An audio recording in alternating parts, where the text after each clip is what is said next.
En général, je suis très tendue quand je fais rien. Et donc, j'espère à ce niveau-là déjà être un peu plus relax avec mon corps. Et puis, si ça peut, j'aimerais bien en fait que je puisse améliorer ma posture en général en fait. J'en ai déjà entendu parler via la danse aussi, et c'est quelque chose de conseillé pour les danseurs. Donc, si ça peut m'aider autant dans la danse que dans la vie de tous les jours, j'aimerais bien. Si vous regardez de dos, vous voyez que le thorax il est légèrement positionné sur la droite, comme ça, et puis que son poids repose sur le pied droit. Alors, ce qu'on voit sur ce profil, c'est qu'il y a un petit conflit d'hyperextension au niveau du genou, et puis que le bassin, dans son rapport avec le thorax, n'est pas en harmonie.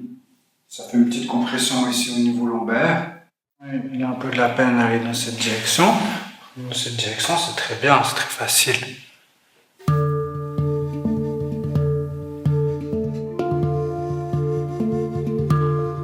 Voilà. C'est ça, tu vois? Maintenant, elle a compris. Ça va prendre du temps parce qu'aujourd'hui, on a pu voir un aspect de la manière dont vous êtes organisé. Et puis la prochaine fois, on va regarder comment est-ce qu'on peut intégrer ça par rapport à votre appui dans le sol, par exemple. Comment est-ce que vos pieds ils peuvent aussi réagir à ce qu'on a fait aujourd'hui. Et puis on verra comment vous avez évolué. Est-ce que tout d'un coup, dans 2 semaines, vous me dites « Ah, mais je suis comme avant ».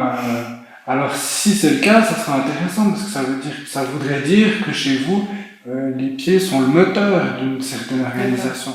Donc il y en a beaucoup des indications. Alors il y a beaucoup d'indications généralistes qui sont de redonner la fonction et l'organisation gravitaire et surtout sur les gestes qu'on répète le plus, c'est-à-dire la respiration, la marche.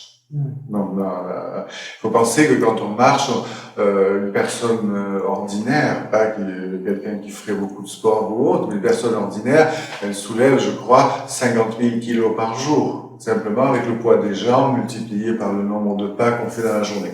Donc, la manière dont on soulève ces 50 000 kilos a un impact incommensurable sur l'ensemble de mon organisation. Donc du coup, le rolfing travaille sur 2 niveaux. Il travaille sur la gravité à travers le remodelage des fascias, mais il travaille sur la gravité sur l'éducation. C'est-à-dire que l'organisation gravitaire, elle est principalement faite par les petites cellules réceptives que nous avons sous les pieds, qui sont sensibles à la pression, et qui me permettent de savoir si je suis en train de tomber en avant ou en arrière. L'oreille interne, qui comporte un ensemble comme de petits fils à plomb, c'est une métaphore, et puis le regard, qui me permet de saisir les verticales externes. Donc en jouant sur ces 3 paramètres dans l'éducation, dans le sens du mouvement, la proprioception, je vais apprendre petit à petit à utiliser mon corps d'une manière qui ouvre le maximum de potentiel.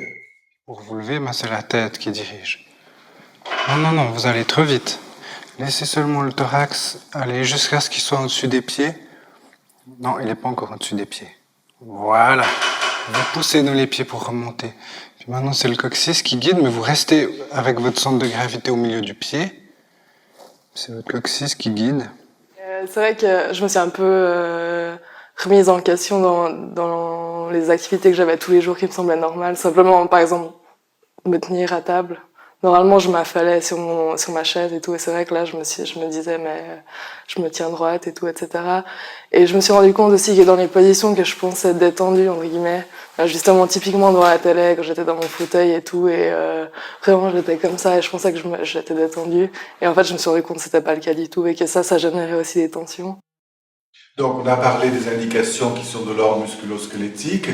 Il y a une autre série d'applications qui sont peut-être pas directement évidentes, c'est tout le système viscéral. C'est-à-dire les viscères sont suspendus sur le squelette à travers des ligaments. Donc un gauchissement du squelette va mettre une viscère en positionnement négatif et empêcher sa motilité profonde. Les organes ils sont entourés de membranes. Et les organes doivent pouvoir coulisser les uns par rapport aux autres en fonction de nos mouvements. Alors là, ce qu'on travaille aujourd'hui avec Mélanie, au niveau de l'ouverture de la cage thoracique, ça doit s'accompagner d'un mouvement fluide de l'estomac. Et chez elle, l'estomac, il n'est pas toujours habitué à avoir des informations très très claires. Suivant la question que pose le patient, il va y avoir un peu plus de travail de pression, de travail manuel sur l'ensemble des fascias, ou un peu plus d'éducation, un peu des deux, ou un travail facial, et puis après, à la fin de la session, un travail pour que la personne se rende compte du bénéfice qui a été acquis, de manière à ce qu'il soit pérenne, c'est-à-dire qu'il puisse se conserver. Ce qu'on pourrait dire, sinon, s'il n'y a pas un minimum de conscience, si je remets le corps en place, mais que la personne ne s'est pas rendue compte du changement qui était intervenu, il n'y a aucune raison qu'elle ne reparte pas sur sa posture originelle. Les yeux sont fermés devant. Donc, concentrez-vous sur cette nouvelle perception dans la mâchoire. Laissez la mâchoire complètement... Voilà, c'est ça, c'est ça. Laissez la mâchoire libre. Encore, encore, encore. Respirez bien. Voilà, c'est ça. Ok, ben là, c'est bien. C'est quand même un travail à deux. Enfin, j'ai l'impression que quand il fait des manipulations, des fois, c'est inconscient, je pense, mais il me dit c'est bien, ça se passe bien maintenant. Et je le sens dans mon corps qu'il y a quelque chose qui a changé. Je sais pas si c'est grâce à moi ou si c'est vraiment que les manipulations qui font ça, mais j'ai l'impression que c'est un peu donnant-donnant en fait. Et je pense aussi ça m'a permis de me recentrer un peu sur moi, sur ce que je ressentais, parce que c'est vrai que d'habitude quand je fais des mouvements, des actions, je pense pas du tout à comment je les fais, etc. Et là, à la fin de chaque séance, Mathias me demandait comment j'avais ressenti ça, etc. C'est vrai que c'est des questions que d'habitude je me pose absolument pas. Donc là aussi, ça m'a permis d'avoir une autre perception de moi-même.